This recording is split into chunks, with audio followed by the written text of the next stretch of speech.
Rowling asked me to step out of the office so he could speak with the visitors in private. You might have noticed the change in my voice. Actually, I ran out of Flicky credits for the month. And now I'm creating this video with through. What do you think? Share your thoughts in the comment section. Hey, I didn't know you guys set up occasional visitors as well. I said to the guy who brought in the women as soon as we stepped into the hallway. You know, I thought of the FBI as a serious government office. But now it's starting to feel as if I'm working at a movie studio, like Universal Studios Hollywood. Pardon me.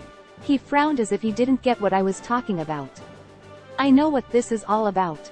I winked conspiratorially. This is just a silly role play for this Rick Rowling guy, right?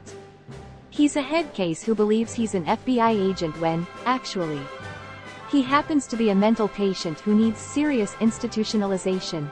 So, I'm guessing the parts about his dad being filthy rich and providing many jobs for retired personnel of this agency are true. Anyway, you're all pretending he's an FBI agent. And not a nut job with a grandiose delusional disorder with a little touch of a personality disorder, right? No. His eyes widened in what seemed like horror. Smack. I felt a sharp pain on the back of my head. Ow. I looked back and met eye to eye with Rowling, who just hit my head with a rolled Wall Street Journal. I heard that. He snapped, arms crossed. Police brutality. I protested. I'm a special agent in charge, not a police officer. Rowling stuck out his tongue like a brat. Uncrossing his arms, he continued. It looks like you're much denser than I expected. Killing your medical career before you had a chance to make horrible misdiagnosis might be the best thing I've done for society. Hello? I could have become a great doctor. Rubbing the back of my head, I protested. I could have helped millions of sick people. Responding to my protest with a snort, Rowling turned to the special assistant. Tennyson, I need 3 coffees, 1 black and 2 decafs.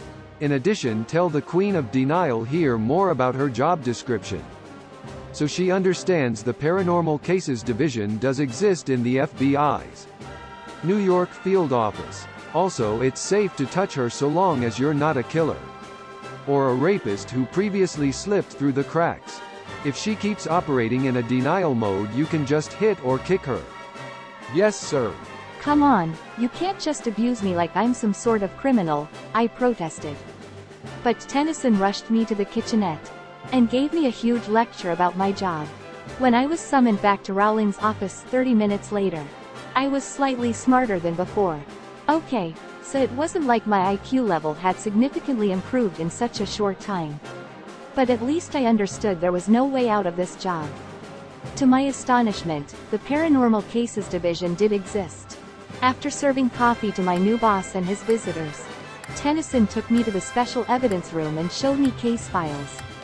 One of them contained the photographs of what looked like mummified corpses. They didn't come from ancient Egypt, the Mayans, or the Aztecs, but the modern-day Bronx. According to him, they were the victims of a vampire who went on a killing spree. Until Rowling took the matter into his hands. In the refrigerator, there was a hand of an extraterrestrial. It looked almost identical to the one in the Predator room at Planet Hollywood in Las Vegas. I commented as such, and he responded with, Yeah, that's what I thought at first, but believe me, the one at Planet Hollywood doesn't move. A superior woman would have conducted a close examination of the hand, and a lesser woman would have fainted like a lady from the 19th century.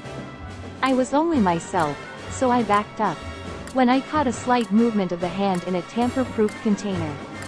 In addition, Tennyson walked me through Rowling's credentials, including but not limited to his educational background at MIT as a physics major and at the University of Maryland graduate school as a criminology and criminal justice major. Tennyson didn't forget to mention the part that Rowling graduated from both schools at the top of his class. He also told me truly paranormal and metaphysical events tended to happen whenever my boss was involved.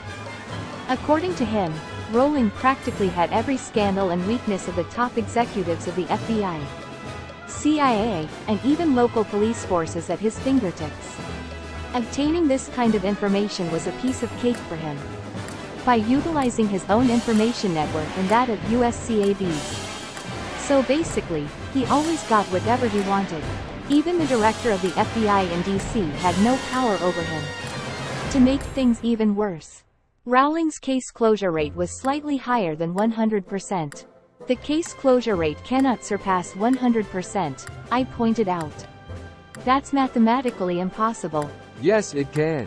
He often sniffs out cases and closes them, typically wreaking havoc, which makes the rate higher. Oh, I rolled my eyes. Sounds like a troublemaker. A trouble generator is probably more accurate. He absolutely loves trouble. How does he sniff out cases before they become cases? Does he have this little bird who whispers about new ones in his ears? When I said that, I was feeling a little bit sarcastic. But he didn't seem to take it. Well, that's close if not very accurate. Actually, he has this gift. He knows if a person is dead or alive just by looking at a photograph of them. I opened my mouth like a moron. You don't need to believe me. If I were in your position, I wouldn't believe such a ridiculous story. Okay, I can't say if I believe you or not. But I'll try to remember your words. I nodded. Good. Zombie repellent is what we call him. Tennyson told me to wrap things up. Zombie repellent? Yeah, meaning that even zombies won't go near him. Were there any zombie cases in the past? He chuckled. No, not yet. It's just a figure of speech. By the way, I guess I know why. He made a special request to hire you as his assistant. You're funny, Mandy. I didn't know whether to be flattered or offended. I had never felt more uncertain about my future. For once, I thought getting kicked out of medical school might not be that bad. But I wasn't keen on encountering paranormal beings.